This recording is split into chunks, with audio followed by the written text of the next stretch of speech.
Bonjour mes frères et sœurs. Aujourd'hui, je voudrais vous parler de la puissance de la parole de Dieu. Prions. Seigneur, je te bénis, je te rends grâce, Seigneur, pour tous tes bienfaits, pour toutes tes bontés et pour la révélation de ta parole. Seigneur, je te prie, Seigneur, que toute personne, Seigneur, qui regarderont cette vidéo, Seigneur, soit bénie en ton nom, Seigneur Jésus. Que cette parole, Seigneur, apporte la guérison, apporte la délivrance et donne la compréhension, Seigneur, de ce que tu veux montrer au travers de ce message. Au nom de ton Fils Jésus-Christ. Amen. Je veux vous parler d'un message que j'ai reçu de la part de notre Seigneur Jésus-Christ. La puissance de Satan est limitée.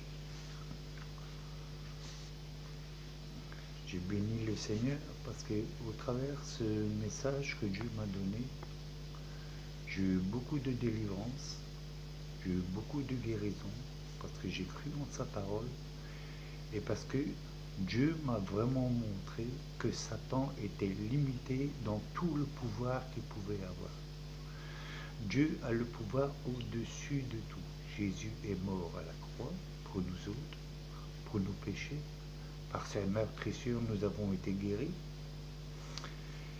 Et le verset que je préfère dans la Bible, c'est quand la parole nous dit dans Jean 3,16, « Car Dieu a tant aimé le monde qu'il a donné son Fils unique, afin que quiconque croit en lui ne périsse point, mais qu'il ait la vie éternelle. »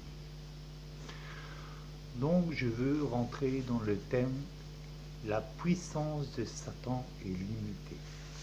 Si nous regardons dans la parole Luc 4, verset 13, après avoir achevé de le mettre à l'épreuve, la Bible, le diable s'éloigna de Jésus-Christ pour un temps.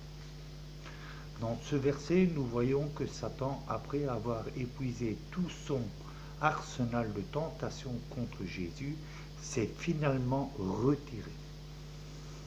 Mes frères et sœurs, au travers ce message que Dieu m'a donné, Dieu dit combattons le bon combat. Et moi j'ai dit que si nous combattons le bon combat, nous avons gagné en Jésus-Christ. Car Jésus-Christ est venu sur la terre en tant que chair, a gagné tous les combats. Il est venu se révéler à nous, se montrer comme le Dieu de gloire. Il est mort, ressuscité d'entre les morts, et par son Esprit Saint, nous avons eu toute autorité sur tout mauvais esprit. Dans Jean 1, versets 2, 16 et 17. Car tout ce qui est dans le monde, le désir de la chair, le désir des yeux, la confiance présomptueuse, entre parenthèses, l'orgueil. En ses ressources, tout cela n'est pas du Père, mais du monde. Verset 17. Or, le monde passe et son désir aussi. Mais celui qui a la volonté de Dieu demeure pour toujours. Amen. Nous avons tort de penser que Satan est tout-puissant et qu'il peut nous attaquer en toute liberté. Le diable ne peut nous tenter que par 3 domaines dans la vie. Comme Jésus a été tenté dans 3 domaines. Le premier domaine, c'était la convoitise de la chair. Le deuxième domaine était la convoitise des yeux. Et après ça, le troisième était l'orgueil. Le diable a essayé de tenter Jésus dans ces 3 domaines, précisément. Croire que Satan a une force illimitée revient à lui donner plus de puissance et de pouvoir qu'il n'en a réellement. nous pouvons lire la vérité dans la parole. 1 Corinthiens, chapitre 10, verset 13. Aucune tentation ne vous est survenue qui n'ait été humaine. Et Dieu qui est fidèle ne permettra pas que vous soyez tentés au-delà de vos forces. Mais avec la tentation, il préparera aussi le moyen d'en sortir afin que vous puissiez la supporter. Satan veut faire croire qu'il est plus fort qu'il ne l'est vraiment. Une de ses armes favorites est l'intimidation. Mais nous devons rappeler qu'il est vaincu. Il a déjà été dépouillé à présent. Il rugit cherchant qui dévorer. Il s'attaque à des âmes qui ne connaissent pas leur autorité et en profite pour les voler et les détruire. Aujourd'hui, réalisez que les attaques du diable ne sont que temporaires, alors n'abandonnez pas. 1 Pierre 5, verset 8 nous dit « Soyez sobres, veillez à votre adversaire le diable.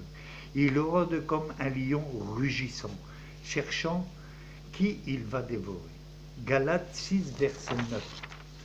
Faisons le bien sans laisser part au découragement. Car si nous ne relâchons pas nos efforts, nous récolterons au beau moment. Vous pouvez aller voir dans la parole de Dieu aussi. Matthieu, chapitre 4, versets 1 à 11. Marc, chapitre 1, versets 12 à 13. Luc, verset 4, de 1 à 13. Ecclésiaste 11, 1. Éphésiens 6, versets 13 à 17. Merci Seigneur Jésus pour ta parole. Ta parole, Seigneur, qui m'a libéré, qui m'a fortifié, et que tu puisses en faire autant avec ton peuple qui t'écoute. Frères et sœurs, je vais vous demander quelque chose qui est très important, que Dieu m'a montré aussi. Quand vous avez des nouvelles âmes qui viennent au Seigneur, ne les laissez pas se promener n'importe où. Il faut s'occuper des âmes. Les âmes que nous convertissons maintenant, la plupart, c'est entre 80 et 85%, c'est des personnes qui ne continuent pas dans le Seigneur.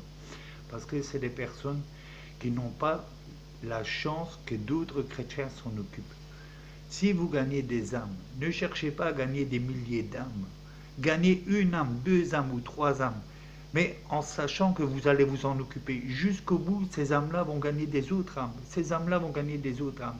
Ça, c'est les bonnes conversions. Les bonnes conversions, ce n'est pas gagner 1000 âmes sur une journée. Ce n'est pas ça que Dieu y cherche. Ce que Dieu y cherche, c'est que ta semence tombe dans la bonne terre et chaque fois que tu vas arroser, la plante, elle va pousser. C'est ça que Dieu y cherche. C'est ça que Dieu y cherche à son peuple. Pas 1000 âmes sur une journée, mais une personne suffit pour faire danser et faire des tribulations dans le monde. Amen. Que Dieu vous bénisse et vous garde.